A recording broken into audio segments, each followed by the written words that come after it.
AITA for moving out after my parents raised my rent to support my brother? I am Jacob, and I am 22 years old. Normally, I don't share my personal life online, but I really need to get this off my chest. My family situation has become a total mess, and I'm at a loss for what to do. I'm currently in college, majoring in software development. It's a field I've been passionate about for years, and my ultimate dream is to start my own company. To save money for that future and cover my own expenses, I work part-time as a junior developer. Since my university is just a short drive from my parents' house, I decided to live with them to save on rent and commuting costs. But let me be clear, I am not living off them. I pay them $550 every month to contribute to the mortgage and household bills. I always thought that was a fair deal. It's about what I'd pay for a room in an apartment with roommates, so I figured I might as well help out my family. For a while, everything was going as smoothly as it could when you're an adult still living with your parents. Don't get me wrong, my relationship with them has always been a bit strained. It's painfully obvious they have a favorite child. My older brother, Ryan, is the family's perfect son. He's 23, married, and has 2 young children. Growing up, he was the one who was always causing problems, skipping school, getting into fights, breaking curfew, basically everything a teenager shouldn't do. But no matter what he did, my parents always rushed to his defense. I, on the other hand, was the one who followed the rules, studied hard, and stayed out of trouble. Yet, I never received the same level of support or attention. About a year ago, Ryan moved out with his wife and kids after borrowing a significant amount of money from both my parents and his in-laws to launch a business. He claimed it was a massive opportunity in the construction industry and even bought a house.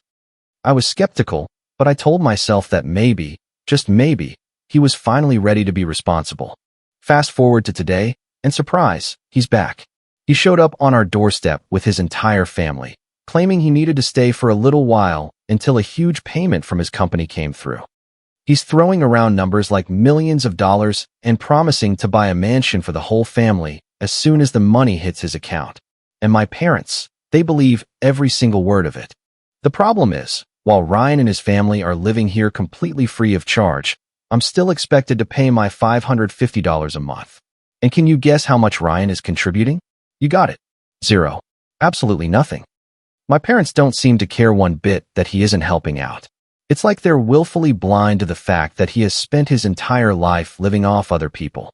Meanwhile, the house has turned into a complete circus. Ryan's kids are sweet, but they're toddlers, which means they are naturally loud and messy. The living room is now an obstacle course of toys. Finding a quiet moment is impossible. I've tried to work in my bedroom, but even there, I'm not left in peace. The kids will burst in without knocking, and Ryan does absolutely nothing to stop them. He just laughs it off like it's no big deal. His wife isn't any better. She leaves dirty dishes in the sink for days and piles of laundry in the hallway. What frustrates me the most is how they act like they own the place. They've completely commandeered the kitchen. If I dare try to cook when it's my turn, I'm met with annoyed glances and passive-aggressive comments like, "In a family, we share everything." Right. Everything except the bills, apparently. I tried to talk to my parents about it, but they just brushed me aside.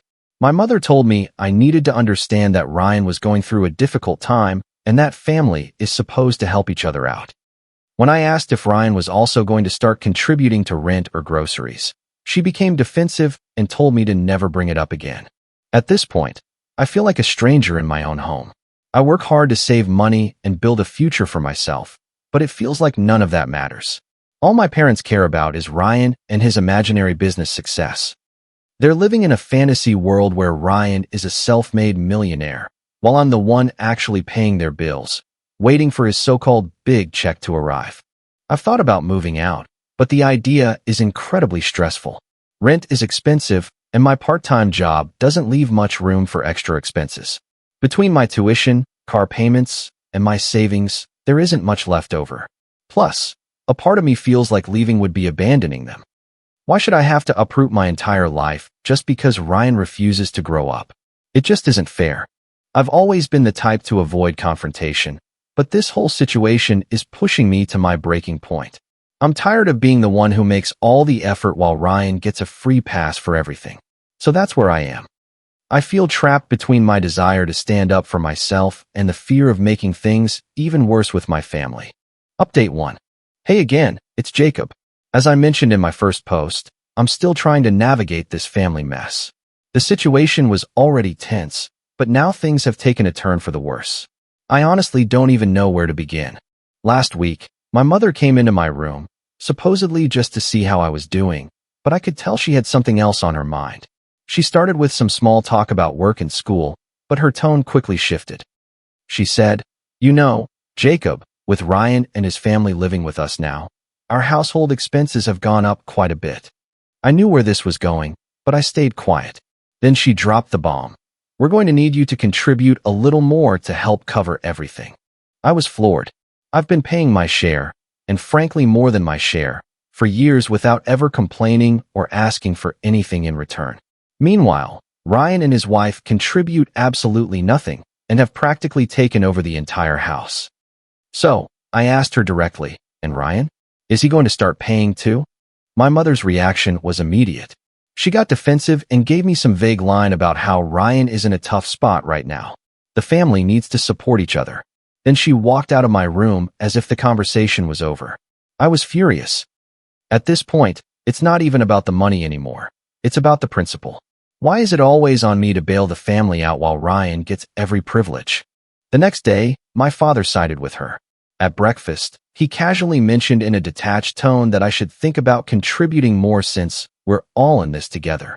I tried to defend myself, but he cut me off before I could even finish my sentence.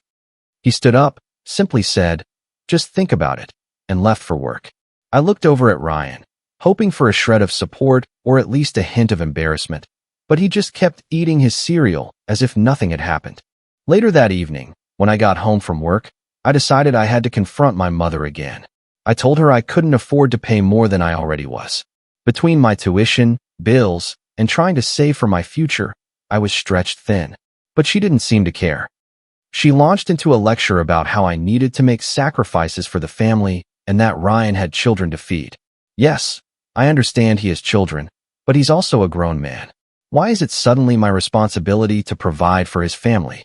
Since that conversation, my parents have been giving me the silent treatment. They barely speak to me, and when they do, it's to make passive-aggressive remarks about me not being a team player. Ryan, of course, has said nothing. He's perfectly happy to let me take the fall while he continues to live in my parents' house for free. His wife is just as bad. She started making comments like, "It must be nice to have so much money saved up," or, "I wish we had the luxury of only thinking about ourselves." I almost laughed out loud the first time she said that. What luxury? I work my tail off to save every dollar while she and Ryan do nothing. What hurts the most is how my parents seem completely indifferent to all my efforts. I work hard, I stay out of trouble, I pay my way, but none of it seems to register with them. Meanwhile, Ryan can do no wrong, and they bend over backwards to accommodate him. No matter what I do, I feel like I'll never be good enough in their eyes. The real breaking point came a few days ago. I was in my room studying when my mother walked in without knocking. She was carrying a small toddler bed and set it down in the corner of my room. "We're going to set this up in here for the kids," she announced. "They need more space." I was stunned. My room is the only space in this house that is truly mine. And now I'm supposed to turn it into a part-time nursery? I told her she couldn't just make that decision on her own. She just rolled her eyes and said, "Don't be so dramatic, Jacob. It's not a big deal." But I stood my ground. Eventually, she left, muttering under her breath that I was being selfish. The next day, things got even worse. I came home from work to find Ryan's wife rummaging through my desk drawers. When I asked what she was doing, she just smiled sweetly and said, "Oh, I was just looking for a pen." A pen? There's a whole junk drawer full of pens in the kitchen, but she felt the need to go through my personal belongings. It was such a blatant lack of respect. When I brought it up with Ryan, he just shrugged and said, "She didn't mean any harm." I tried to let it go, but later that night, I overheard Ryan talking to my parents. He was telling them that I needed to be more supportive and that it was time for me to step up and help the family. I was livid. Not only is he living at my expense, but now he's actively trying to guilt-trip me into giving even more money, more space, more of my life. That was the moment I realized I couldn't do this anymore. I've spent my entire life trying to be the good son, thinking that if I just worked hard enough, my parents would finally see my worth. But I've finally accepted that it's never going to happen. They will always choose Ryan, no matter how many times he fails or how much I succeed. I started looking for apartments online that very evening. It wasn't an easy decision. I don't have a lot of money saved, and I know moving out will put an even bigger strain on my relationship with my parents. But I can't live like this. I'm tired of being treated like a second-class citizen in my own home. If my parents want to put Ryan on a pedestal, they can go right ahead. But they're going to do it without me. So that's where things stand. I'm done trying to please people who clearly don't appreciate me. I haven't told my family yet, but I've already started packing my things, little by little. I don't know how they'll react when they find out I'm leaving, but honestly, at this point, I don't really care. I just need to get out and finally start living my own life. Thanks for listening, everyone. Update 2. Hey, it's Jacob again. Things have been pretty hectic since my last update, but I'm finally starting to see some light at the end of this long, dark tunnel. After everything that went down with my parents and Ryan, I made my decision. I'm leaving. It's not going to be easy, but staying here has become unbearable.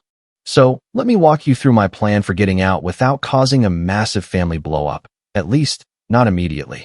The first step was finding an apartment. And let me tell you, finding a place that's affordable, not too far from my job and school, and isn't a complete dump is a lot harder than I imagined. Most of the places I looked at were either way out of my budget or in sketchy neighborhoods. I didn't want to make a rash decision, but I also knew I couldn't stay at my parents' house much longer without losing my mind. Every day, the tension in the house grew thicker. My mother kept making comments about how difficult things were and how everyone needed to make sacrifices. Ryan, of course, remained completely oblivious. He and his wife continued to treat the house like their personal resort, while I did my best to stay out of their way. Finally, a friend of a friend came through for me.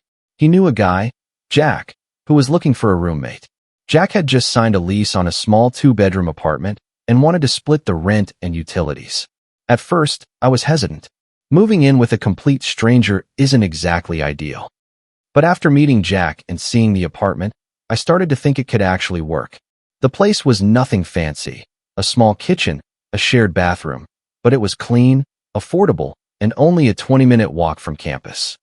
Best of all, it was far enough from my parents' house that I wouldn't have to worry about surprise visits. After talking it over, Jack agreed to let me move in.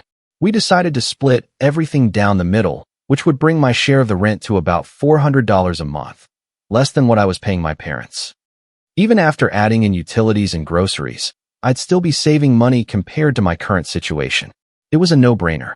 The hardest part was figuring out how to leave without triggering a family crisis. I knew that if I announced I was moving, my parents would do everything in their power to stop me. My mother would lay on the guilt trip thick. "You're abandoning your family. We need you." My father would get angry and accuse me of being ungrateful. And Ryan would probably just laugh, convinced I was bluffing. So, I decided to keep it a secret. For the next 2 weeks, I started packing my belongings little by little. I didn't want to raise any suspicion, so I hid most of my boxes in the back of my closet and under my bed in storage bins. Whenever the house was empty, I would discreetly load a few things into my car and drive them over to Jack's place. It was a slow process, but it was the only way I could think of to avoid a huge confrontation. In the meantime, I began to distance myself even more from my family. I stopped eating dinner with them, choosing instead to grab a quick meal in my room. I avoided any conversations about money or family responsibilities. I just focused on one thing, holding on until my moving day without exploding. It wasn't easy. Every time my mother made a passive-aggressive comment or Ryan's wife left a mess in the kitchen for me to clean, I wanted to scream. But I just kept telling myself that it wouldn't be for much longer. I had a finish line in sight, and that's what kept me going. One of the toughest parts was keeping my cool around the kids. Like I said, I love my nephew and niece, but lately, they've been driving me crazy. They've taken over the living room, the kitchen, and, on some days, even my bedroom. I've lost count of how many times I've come home from work or class to find toys all over the floor, sticky fingerprints on my desk, and crayon marks on my walls. I tried to set boundaries, but it was like talking to a brick wall. Ryan thought it was hilarious, and his wife acted like I was the one being unreasonable. "They're just kids, Jacob," she'd say, as if that excused everything. All the while, I was just counting down the days until I could finally have my own space back. The final straw came a few days ago when I overheard a conversation between Ryan and my mother about my savings. I've been working like crazy for years to save up enough money to launch my software company. It's not a huge amount, but it's mine, and I was incredibly proud of myself for sticking to my savings plan. So, imagine my shock when I heard Ryan tell my mother that I should use my savings to help the family out. He actually said, "Jacob doesn't need all that money right now. He can start his business later. Family comes first." I honestly couldn't believe his nerve. I confronted him about it later, and he had the audacity to act like I was the selfish one for not wanting to share my hard-earned money. "We're all struggling right now, Jacob," he said, as if our situations were even remotely comparable. I told him flat out that my savings were off limits and that he needed to start taking responsibility for his own family. He just rolled his eyes and walked away. That was it. I went back to my room, grabbed another box, and started packing. I was done. I didn't care what my parents or Ryan thought anymore. I knew I deserved better. So now, everything is set. I've signed the lease, my things are packed, and I'm planning to move this weekend. I still haven't told my parents. I figure it will be easier to just rip the Band-Aid off once I'm already gone. I'll leave a note explaining my decision, but I'm not going to stick around to face the fallout. They'll just have to deal with Ryan and his parasitic behavior on their own. I know it's going to cause a lot of drama, but honestly, I'm past the point of caring. I have to do what's best for me, and staying in this house is definitely not it. I'm ready to start fresh, in a place where I can finally focus on my goals without all this chaos and stress. Wish me luck, everyone. I'll let you know how it all goes in my next update. Update 3. Hey everyone, it's Jacob again. I finally did it. I moved out. Let me tell you, it was not a walk in the park, but I feel like a massive weight has been lifted from my shoulders. The whole experience was a whirlwind of emotions, excitement, fear, relief, but I have zero regrets. Here's how it all went down. I planned my escape for the weekend when I knew my parents and Ryan's family would be out of the house. They were all going to a friend's barbecue, and I figured it was the perfect opportunity to get everything done without a direct confrontation. I spent the entire week packing up my last few things and getting everything staged and ready. When Saturday morning came, I had my car packed to the roof and was ready to go.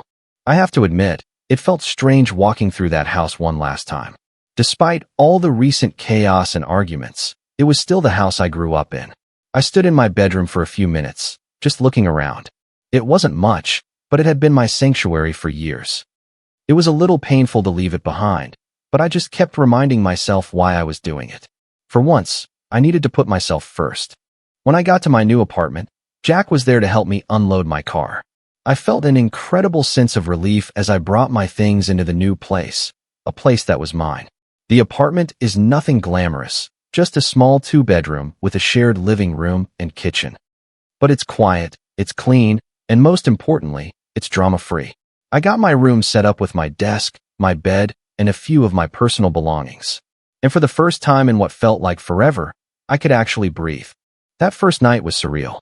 I hadn't realized just how much constant noise and stress I had been living with until I was surrounded by complete silence. There were no kids running through the halls, no arguments about money, no one walking into my room without knocking. I sat down at my desk, opened my laptop, and was able to work productively for the first time in weeks. It was an amazing feeling. Of course, that peace didn't last long. On Sunday evening, my phone started blowing up. My mother had finally realized I wasn't home and began calling me over and over. I ignored the first few calls, but I knew I couldn't avoid her forever. When I finally answered, she didn't even give me a chance to say hello before she started yelling. "Jacob, where are you? Why aren't you home? We've been calling you all day." I stayed calm and answered quietly, "I don't live there anymore. I moved out." There was a moment of total silence on the other end.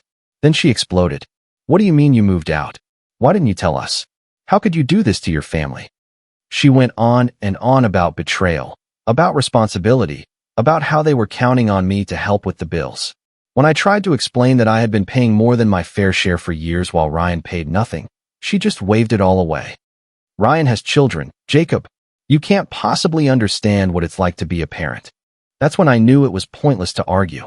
"Mom, I did everything I could, but I can't live like that anymore. If you want to support Ryan, that's your choice. But I'm not going to keep sacrificing my own life to do it. And then I hung up. I just didn't have the energy to keep fighting. The next day, the text messages started flooding in. My mother sent a long one saying I was selfish and ungrateful, followed by another accusing me of destroying the family. My father joined in, too, texting that he was disappointed in me and that I needed to grow up and understand what family means.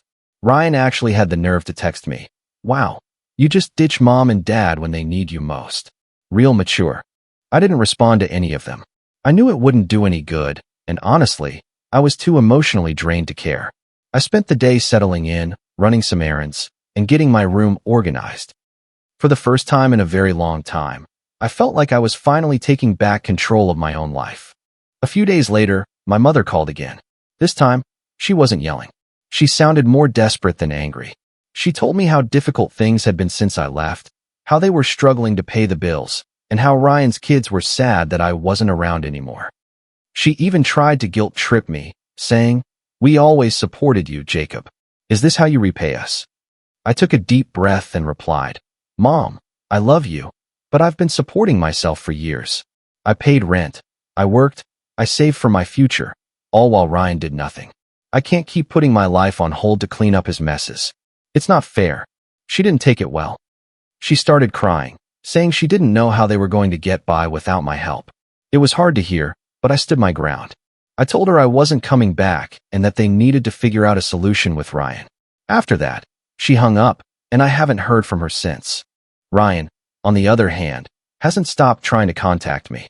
He keeps sending messages asking for money and calling me selfish for not helping them out anymore. At one point, he even wrote, "You've always been the responsible one. Why can't you just do your part and help the family?" I almost laughed when I read that. The audacity of that guy. Despite all the drama, I know I made the right decision.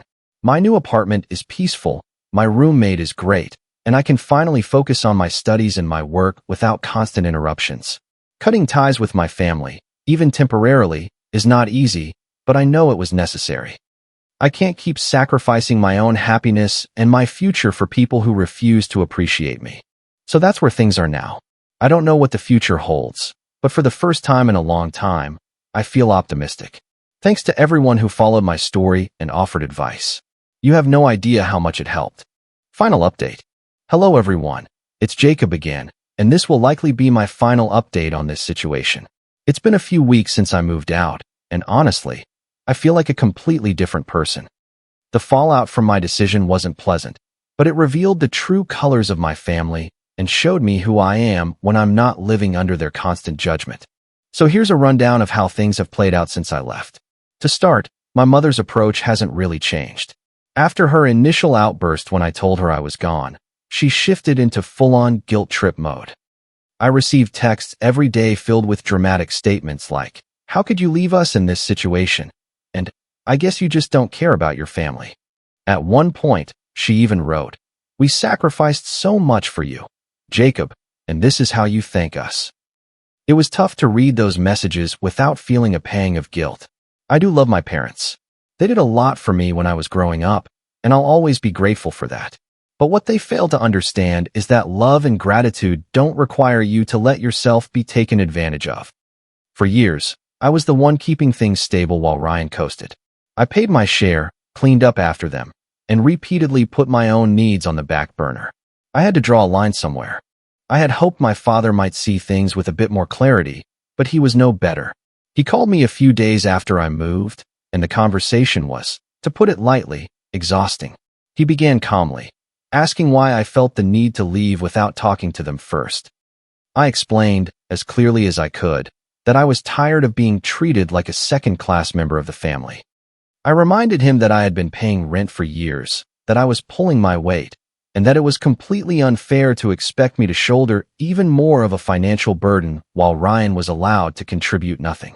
His response was, "Jacob, you have to understand, Ryan is going through a tough time. He's trying to get his life back on track, and as his brother, it's your duty to support him. The family needs to stick together." I couldn't believe what I was hearing. I replied, "Dad, Ryan has been going through a tough time his entire life because you and Mom have never held him accountable for anything. I am done fixing his mistakes. If you want to continue enabling him, that's your choice. But I won't be a part of it anymore. He did not like that. He accused me of being selfish, of abandoning the family, and even of turning my back on Ryan's children. That was what stung the most, because I genuinely care about my nephew and niece. They're just kids, and none of this is their fault. But it's not my job to sacrifice my future for them, especially when their own parents refuse to step up. And speaking of Ryan, he hasn't stopped sending me messages that are a bizarre mix of emotional blackmail and direct requests for money. One minute, he's writing, "I can't believe you're just letting mom and dad struggle like this." And the next, he's asking me for a loan to get back on his feet. He even sent me a long message explaining that I had always been the responsible one and that it was my duty to help him because that's what family does. I haven't replied to a single one of those messages. Honestly, what's the point? Ryan has spent his entire life avoiding responsibility, and I'm not going to be the one to rescue him this time. If he wants to change, that's great, but he'll have to do it on his own. On the flip side, my life in the new apartment has been wonderful. It's small, yes, but it's quiet and peaceful, and I finally feel like I can think clearly. Jack, my roommate, is fantastic. We split the bills and groceries fairly. There's no drama, no finger-pointing, and no ridiculous expectations.